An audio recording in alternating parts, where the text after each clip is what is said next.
नमस्कार।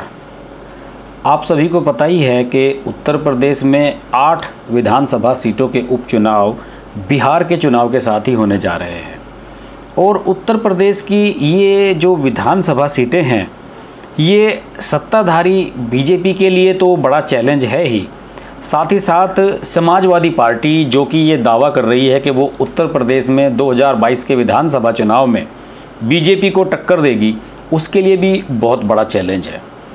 क्योंकि इन 8 सीटों पर, ये जो 8 सीटें जिन पर उपचुनाव होगा, इन 8 में से 6 सीटें तो बीजेपी जीत सकती है, लेकिन 2 सीटें ऐसी हैं जो बीजेपी ने कभी जीती ही नहीं हैं और दोनों पर ही समाजवादी पार्टी के विधायक थे। जैसे कि रामपुर ज़िले की स्वार सीट, स्वार टांडा जिसको कहते हैं। रामपुर ज़िला जो कि आजम खां साहब के लिए जाना जाता है। आजम खां अपनी पत्नी के साथ, अपने बेटे के साथ इस समय जेल में हैं और उनका गुनाह ये है कि उन्होंने अपने विधायक बेटे अब्दुल्ला, जो कि स्वार से एमएलए थे समाजवादी पार्टी के, उनका फर्जी बर्थ सर्टिफिकेट दिखाया था और चुनाव में उसकी जांच हुई और बाद में जब वो अवैध पाया गया, गलत पाया गया, तो इन तीनों को सज़ा हुई। इन तीनों को जो जेल हुई है वो अभी कुछ दिन पहले ही हुई थी, कोरोना काल शुरू होने से लगभग 2 महीने पहले। और तब से देखिए ऐसा कोरोना लगा, ऐसा ग्रहण लगा इनको कि बेचारे जमानत भी नहीं करा सके हैं और अभी तीनों के तीनों अंदर ही हैं। लेकिन दिसंबर 2019 से ये विधानसभा सीट कानूनन रूप से खाली मान ली गई थी और इस हिसाब से वहाँ 6 महीने के भीतर जून जुलाई में चुनाव हो जाना भी था, लेकिन कोरोना काल की वजह से चुनाव टल गया और अब यहाँ पर चुनाव होने जा रहा है। और इसके अलावा जो सीट है बुलंदशहर ज़िले की, बुलंदशहर सदर, यहाँ पर भी उपचुनाव होने जा रहा है। जौनपुर ज़िले की जो मल्हनी सीट है, यहाँ पर भी उपचुनाव होगा। मल्हनी सीट के बारे में बताऊँ, ये भी वो सीट है जहाँ पर बीजेपी कभी नहीं जीती है। यहाँ पर पारसनाथ यादव समाजवादी पार्टी के विधायक थे और उनका निधन हो गया था, उसकी वजह से ये सीट खाली हुई है और यहाँ पर उपचुनाव होना है। इसके अलावा उन्नाव ज़िले में बांगर मऊ सीट है, वहाँ उपचुनाव होना है। कानपुर ज़िले में घाटमपुर सीट है और अमरोहा ज़िले की नौगांव सादात सीट है, जहाँ चेतन चौहान क्रिकेटर, जहाँ से विधायक थे और उत्तर प्रदेश की योगी सरकार में कैबिनेट मंत्री थे, उनके निधन के बाद ये सीट खाली हुई थी, यहाँ पर उपचुनाव होना है। और इसके अलावा फिरोजाबाद ज़िले में टुंडला सीट है। इस टुंडला सीट का चुनाव लगभग 1-1.5 साल से टल रहा है। यहाँ पर जो विधायक थे एसपी सिंह बघेल बीजेपी के, वो सांसद बन गए आगरा के और ये सीट तभी से खाली है। इस पर एक छोटा सा कानूनी डिस्प्यूट चल रहा है, कोर्ट कचहरी का मामला चल रहा है, इसलिए ये चुनाव अब तक टल रहा था। लेकिन अब ये उपचुनाव इन 8 सीटों के उपचुनाव के साथ ही होगा। और इसके अलावा देवरिया ज़िले में देवरिया सदर सीट वो भी खाली पड़ी है, वहाँ पर चुनाव होना है। अगर डिटेल में जाऊँ तो बुलंदशहर की जो सीट है दोस्तों, बुलंदशहर की सीट से बीजेपी के वीरेंद्र सिंह सिरोही एमएलए थे और उनकी वजह से ये सीट खाली हो गई थी। और इसके बाद ये माना जा रहा है कि उनके बेटे दिग्विजय और विनय सिरोही दोनों ही चुनाव लड़ना चाहते हैं और इसके अलावा कई और बिजनेसमैन वहाँ के इस सीट के लिए दांव लगा रहे हैं। और अगर बांगरमऊ की सीट की मैं बात करूं तो यहाँ पर लगभग 20 लोगों ने चुनाव लड़ने के लिए आवेदन किया हुआ है और ये वो सीट है जहाँ से बीजेपी के विधायक कुलदीप सिंह सेंगर विधायक थे। आपको पता ही होगा कि उन पर क्रिमिनल चार्ज है और उन्हें उम्र कैद की सज़ा हुई और उसकी वजह से ये सीट खाली हुई है। ये बताया जा रहा है कि उनकी पत्नी संगीता सेंगर को चुनाव लड़ाया जा सकता है। इसके अलावा वहाँ पे नवाबगंज के ब्लॉक प्रमुख अरुण सिंह, ममता सिंह, शशि शेखर सिंह, ज्ञानेंद्र सिंह, ये कई इस तरह के नाम हैं जिनकी चर्चाएं वहाँ पर चल रही हैं। मल्हनी सीट जौनपुर ज़िले की जो है, जिसके बारे में बताया कि मैंने कि पारसनाथ यादव समाजवादी पार्टी के एमएलए थे और यहाँ पर बीजेपी कभी नहीं जीती है।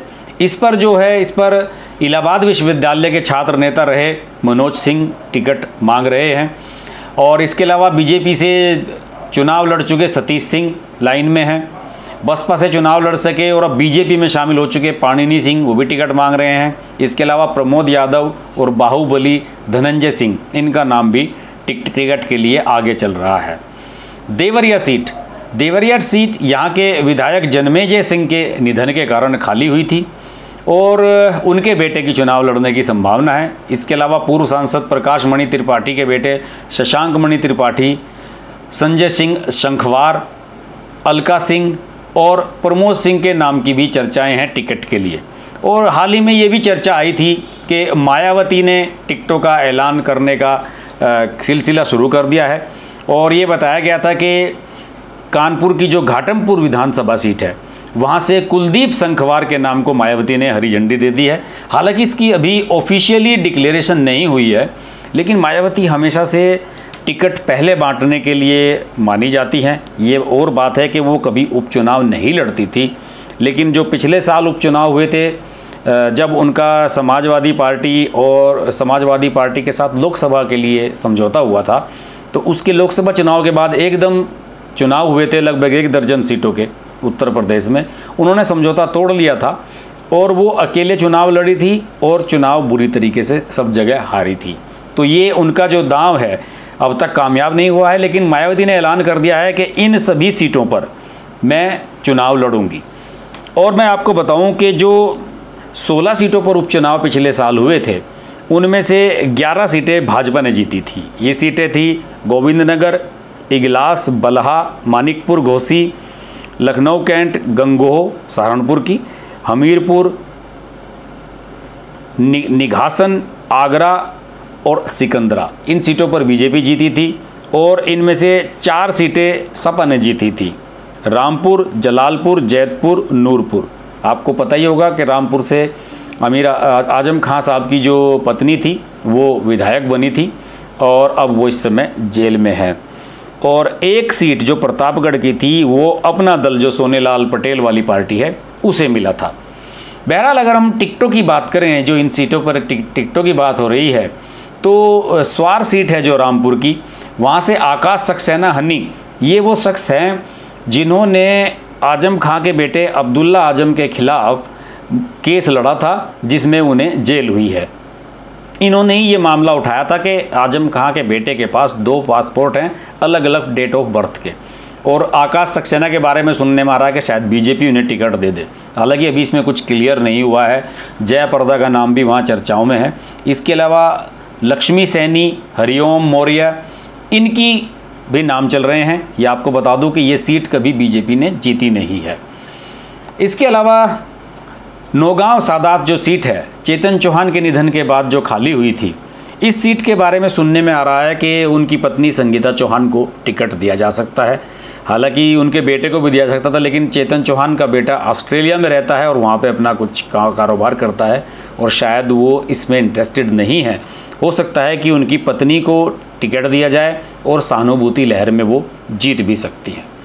अगले वीडियो में इन उपचुनाव के बारे में बात करेंगे और ये बात करेंगे कि किस पार्टी की क्या पोजीशन है और किस सीट को जीतने के लिए पार्टियां क्या क्या कर रही हैं। आप देखते रहिए अर्श की बात लाइव। नमस्कार। अगर आपको हमारी वीडियो पसंद आई तो वीडियो को लाइक करें, चैनल को सब्सक्राइब करें और नोटिफिकेशंस के लिए बेल आइकन को प्रेस करें।